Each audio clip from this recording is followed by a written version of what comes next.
Hello friends, welcome to the new video. In this video, we would go to the world of greatest integer function. So, what is greatest integer function? So, greatest integer of x is the greatest integer which is less than or equal to x. यानी कि greatest integer एक बड़े से बड़ा integer है जो कि या तो x के बराबर होगा या x से छोटा होगा।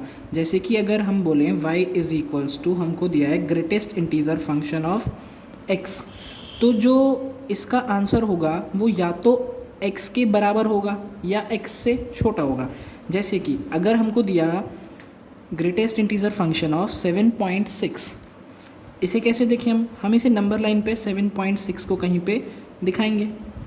अब 7.6 से पहले कौन कौन से इंटीजर 7, 6, 5, इसने बोला ना कि greatest integer of x is the greatest integer which is less than और इक्वल टू x। अब ये x हमारा ये हो गया 7.6। इसने बोला ग्रेटेस्ट यानी कि 7, क्योंकि इससे पहले जितने भी इंटीजर आ रहे हैं उनमें सबसे बड़ा क्या है 7।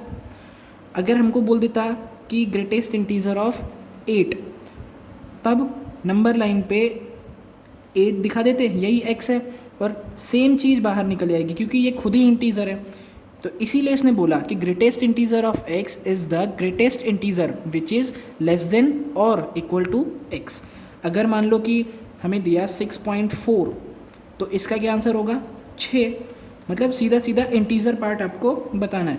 अगर हमको बोला कि माइनस के नहीं, अभी हम लेते हैं 11.12, तो इसका आंसर 11।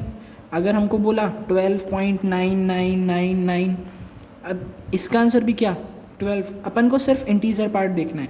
अब नेगेटिव वाले पार्ट में देखते हैं। जैसे कि हमको बोला इंटीजर ग्रेटेस्ट इंटीजर ऑफ -12.67। अब इसे नंबर लाइन पे देखें हम,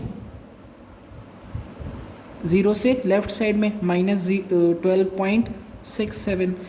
अब इससे पहले कौन कौन से इंटीजर आ रहे हैं इधर -13, -14, इस तरीके से। अब इसका आंसर हो गया ये।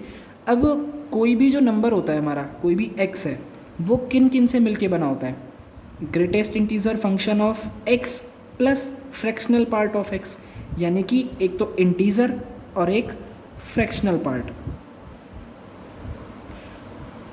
अब हमने पढ़ा है कि फ्रैक्शनल पार्ट होता है जो, वो हमेशा 0 से और 1 के बीच में होता है।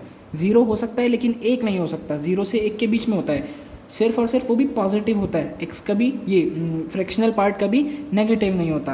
अब इस लॉजिक से अगर इस क्वेश्चन को हम देखें तो इसको क्या बोलते हैं हम, अब इसको लिखेंगे -13 प्लस 0.33, बिकॉज फ्रैक्शनल पार्ट कभी भी नेगेटिव नहीं होगा, तो इसे पॉजिटिव में लिखेंगे हम।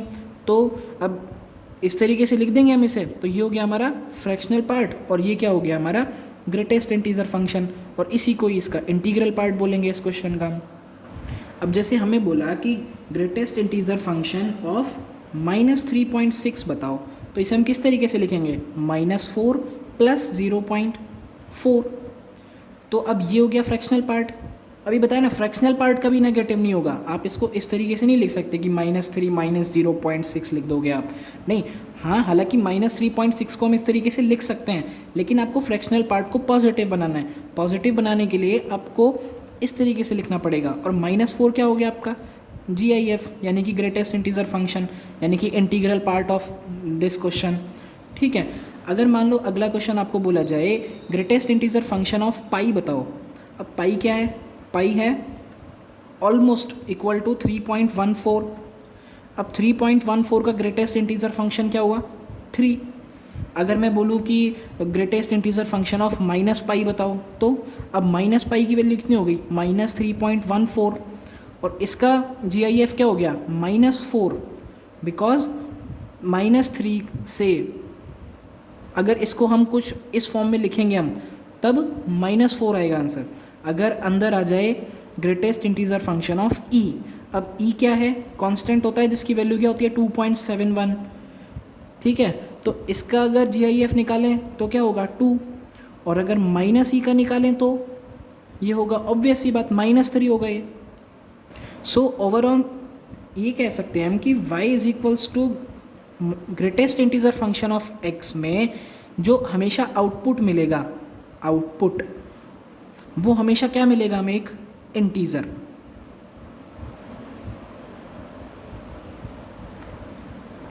अब हम देखते हैं graph of greatest integer function. अगर फंक्शन को हम इस तरीके से डिनोट करें, y is equals to greatest integer function of x, अगर इस तरीके से डिनोट करें, अब सोचो कि हमने इसमें इनपुट दिया कोई भी 0 से 1 के बीच में, अगर हम इसको में कुछ भी वैल्यू रखें तो ग्रेटेस्ट इंटीजर क्या आ रहा है, 0।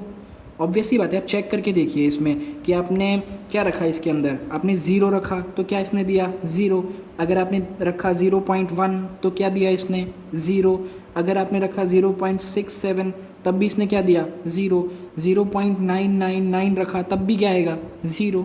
लेकिन हाँ, अगर इसने आपने इसमें रख दिया 1 तो क्या देगा ये 1।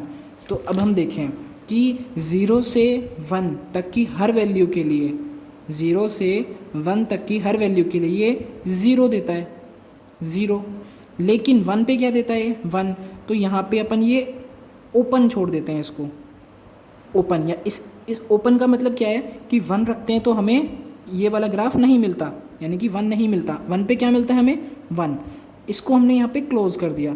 अब देखें हम कि 1 से 2 के बीच की कोई भी अगर वैल्यू हम इसमें रखते हैं, 1 से 2 के बीच की अगर कोई वैल्यू रखें तो हमेशा 1 मिलेगा। जैसे कि अगर हमने 1.1 रखा तो 1 देगा, 1.2 रखा तो भी 1 देगा, 1.67 रखा तो भी 1 देगा, लेकिन 2 दिया अगर इसको तो ये क्या आउटपुट में देगा हमें 2। तो यहाँ से यहाँ तक क्या दे रहा है हमें 1 दे रहा है, लेकिन 2 पे ये ओपन छोड़ देंगे इसको हम फिर से, और इस वाली साइड पे ये क्लोज आ जाएगा, बिकॉज 2 पे क्या दे रहा है 2, क्लोज का मतलब होता है इंक्लूड वाला, यानी कि 2 पे क्या देगा ये 2। अब सेम बात अगर 2 से 3 के बीच के कोई भी वैल्यू दें हम इसे y is equals to greatest integer function of x में, तो ये क्या देगा 2 देगा। तो सेम वही चीज़ 3 पे ओपन, फिर सेम चीज़ यहाँ पे क्लोज, यहाँ पे आगे जाके ओपन, इस तरीके से इस ग्राफ को आगे बढ़ा दें। अब नेगेटिव सेक्शन में जाएं, नेगेटिव सेक्शन में हम देखें कि अगर हम इसको 0 से -1 तक की कोई भी वैल्यू दें, 0 से -1 के बीच की कोई भी वैल्यू दे के देखो आप, जैसे हमने दिया क्या -0.1 दिया तो इसने क्या दिया हमें आंसर -1, क्योंकि इसे क्या लिखेंगे हम -1 प्लस 0.9, तो क्या देगा हमें इंटीजर पार्ट क्या है -1, तो 0 से -1 तक के बीच में हमें क्या देगा ये -1, -1 पे क्या क्लोज और 0 पे क्या ओपन, ठीक है। अब -1 से -2 के बीच में अगर दें तो ये क्या देगा हमें -2, तो -1 पे से लेके -2 के बीच में हमें क्या दे रहा है वैल्यू -2, तो कुछ इस तरीके से यहाँ पे ओपन और यहाँ पे क्लोज। सेम चीज़ आगे स्टेप में, यहाँ पे ओपन और यहाँ पे क्लोज, फिर यहाँ पे ओपन यहाँ पे क्लोज। अब आप देखेंगे ये एक तरीके से सीढ़ियाँ बन रही हैं, तो ग्राफ के इस नेचर की वजह से इस फंक्शन को हम क्या बोलते हैं स्टेप अप फंक्शन, क्या बोलते हैं स्टेप अप फंक्शन।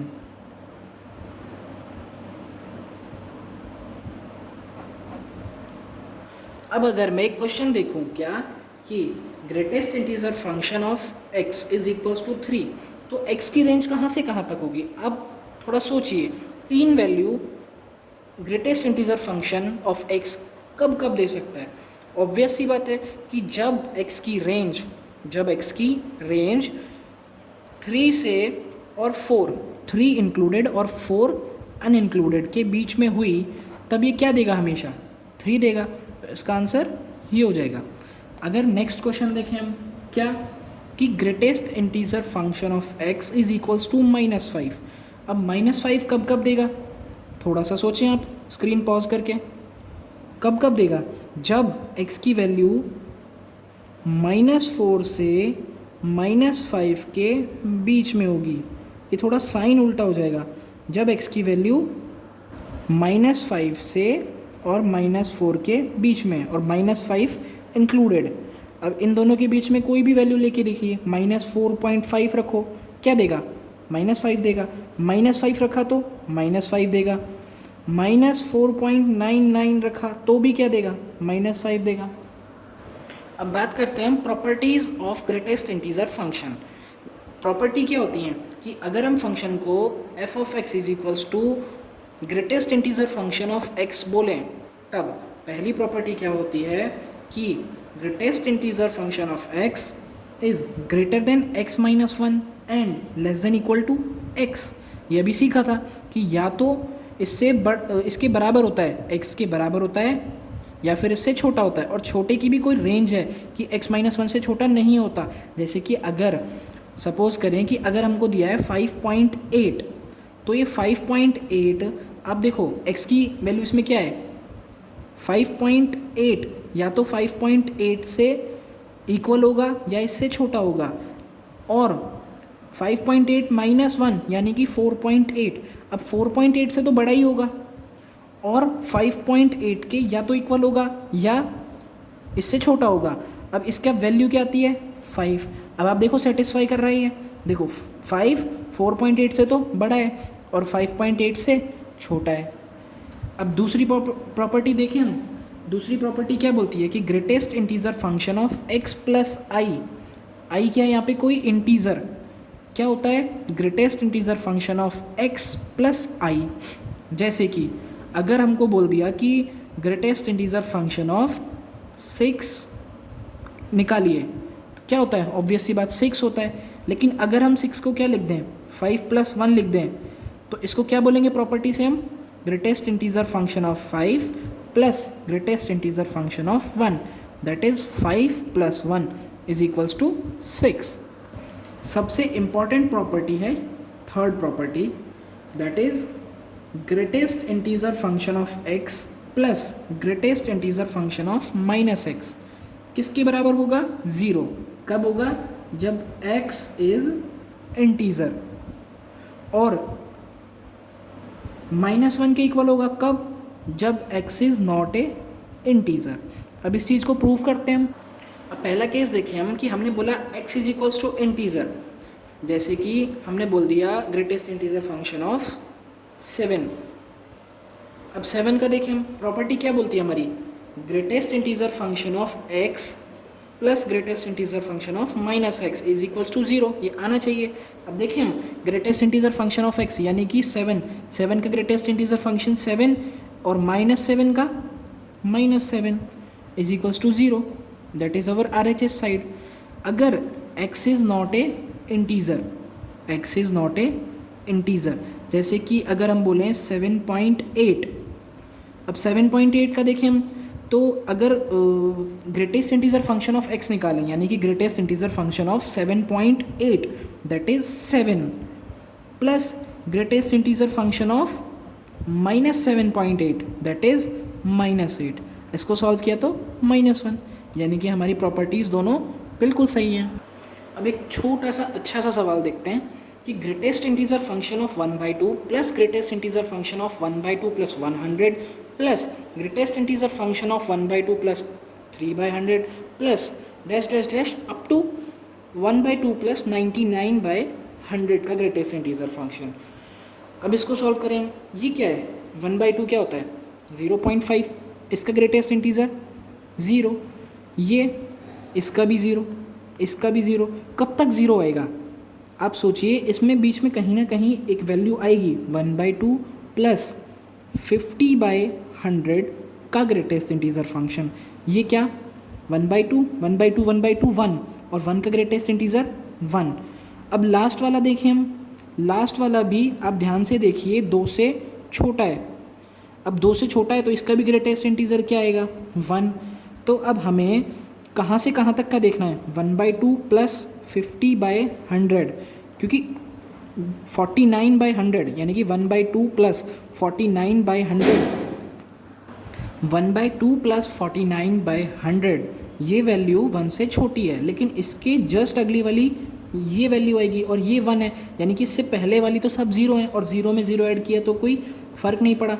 लेकिन इसके बाद की जितनी भी वैल्यू हैं अप टू एंड सब क्या वैल्यू देंगे 1।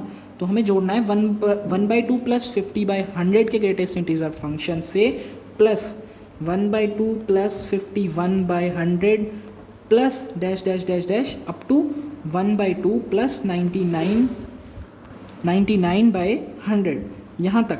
और सारी वैल्यूज़ कितनी दे रही हैं, ये भी 1 देगा, ये भी 1 देगा, ये भी 1 देगा, सब वैल्यू 1 देंगी। अब 50 से 99 ये कितनी वैल्यूज़ हो गई, 50।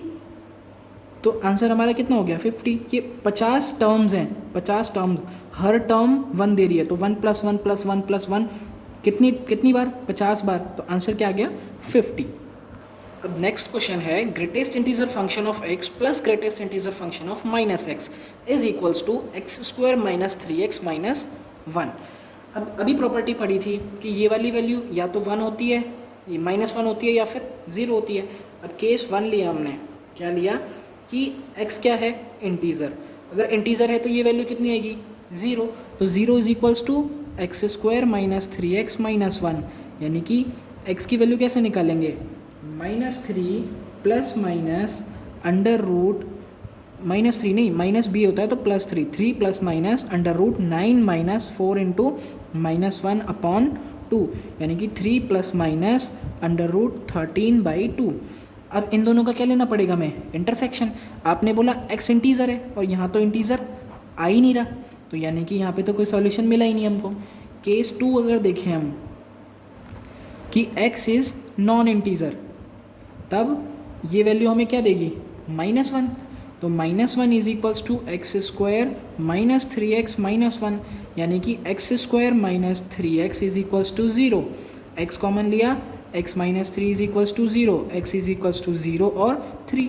अब यहाँ तो इंटीजर निकल गए और हमने बोला x इज़ नॉन इंटीजर, तो यहाँ से भी कोई सॉल्यूशन नहीं निकला और दोनों केस भी ख़त्म हो गए, यानी कि इस क्वेश्चन का कोई भी आंसर नहीं है, x की कोई भी वैल्यू नहीं है जो कि इस क्वेश्चन को सेटिस्फाई कर सके। हमारा नेक्स्ट क्वेश्चन है greatest integer function of x का square -7 greatest integer function of x plus 10 is less than equal to 0। अब यहाँ से क्या है, इनइक्वालिटीज़ भी रोल में आना स्टार्ट हो गई। अगर हम मान लो greatest integer function of x को t मान लें, तो ये इनइक्वालिटी किस फॉर्म में बदल जाती है, t² - 7t plus 10 is less than equal to 0।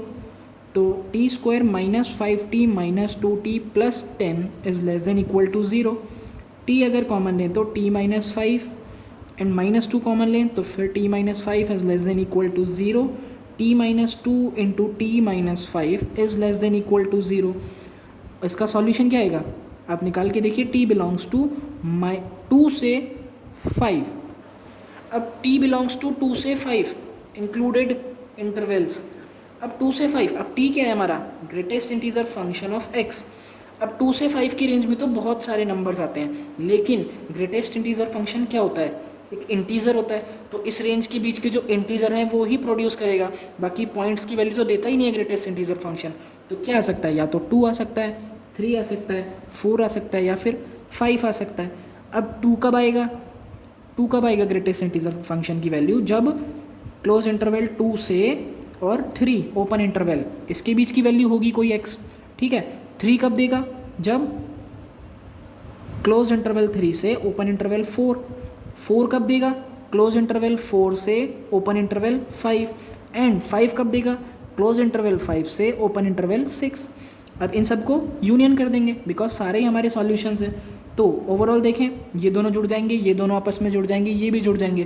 तो ओवरऑल आंसर क्या हो गया, क्लोज इंटरवल 2 से open interval 6। That is our answer.